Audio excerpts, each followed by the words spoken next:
Advanced target taking multiple targets number 2. So in this video we're going to discuss 3 other ways to take multiple targets with something called fixed multiple targets instead of managing the position.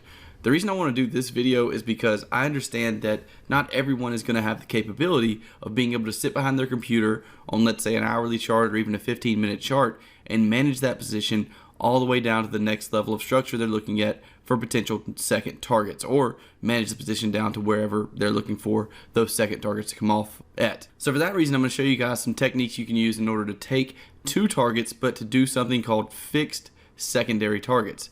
In order to create fixed secondary targets, there are 3 different options we have.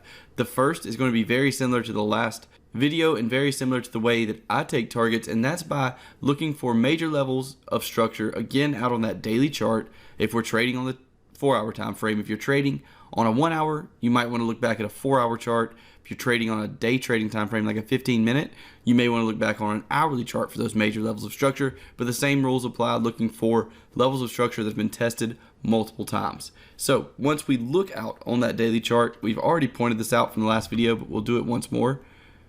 Going out to a daily chart, finding that level of structure that's been tested multiple times, which is what we have here. Again, 3 different support bounces from this level. This is the same trade we were looking at in the last video, guys. Going down to our 4-hour time frame, once we've pointed that out, the fixed way of taking secondary targets is just by having a limit order set at this exact position. Once we draw that line on for our daily level of structure, putting a limit order there for our second targets. That is how we would use structure in order to place a fixed secondary target. And what you would do is, once hitting your first target, let's say you're set at a 1-to-1, you would just move that stop loss to break even on the second part of the position, take off your first position completely for a win of a 1-to-1 risk reward, and again have that second target just fixed down here with the limit order at that level of structure.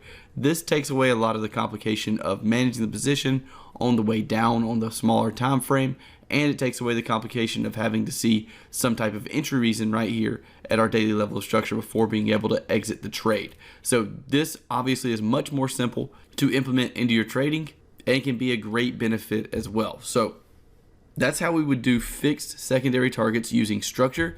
There are a couple of other ways to use fixed secondary targets that we're also going to be talking about in this video. This is going to be a pretty short video, guys. This is not going to be super complicated information going forward, so I'm going to run through this rather quickly.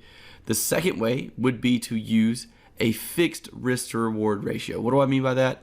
Here we have a 1-to-1 risk reward on our first position. What you could do is take this second position and set it at a fixed 2-to-1 risk reward.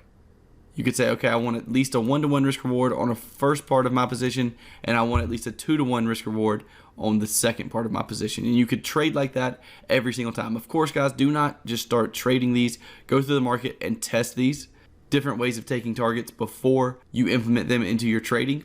This would be another way to use fixed targets. You could say I want a 2-to-1. You could go as far as to say I want a 3, 4, 5-to-1 risk reward on the second part of that position. Once you hit your first targets, moving your stop loss to break even, and then waiting to see if those next targets get filled. So we've already discussed using structure, major structure, as a fixed secondary target. We've now discussed using a fixed risk to reward ratio, which is something you can do as well. And now let's talk about actually using Fibonacci. We haven't discussed Fibonacci yet in the course. We may a little later on here in the advanced phase, but one thing I do like using Fibonacci retracements and extensions for is target taking, especially if I'm not going to be managing the position on the way down. What you would be doing when using Fibonacci extensions in order to place targets is looking at your previous swing high. This was our swing high to swing low move before the pullback and our entry. Looking at that swing high to swing low move, we would take a Fibonacci extension tool from swing high down to swing low, back up to the swing high, and you could place your targets accordingly. Here, as you can see, that would not have given us much of a better target to, but that will be the case sometimes when using Fibonacci extensions to place secondary targets, if you want to place a secondary target at the 1.618 extension. So that's an option as well, using Fibonacci extensions, and those are the 3 different ways to set fixed secondary targets without having to manage the position on the way down. And there's a few different options for you to go out and test in order to see which works best for your personal trading style and which you'd like to implement into your own personal trading plan. So that's the different ways of taking multiple targets. In the next video, we're going to be talking about more advanced ways to take single targets for those of you who would not like to take multiple targets but would still like the benefit of having more than a one-to-one risk reward. We'll talk about that. Of course, doing so will result in less of a winning percentage with any strategy that you use, but at the same time, the risk reward will be greater, and it's really up to you and your personal trading style that determines whether or not this type of target taking is going to be beneficial for your trading. So let's go ahead and move on to the next video. I'll see you guys there.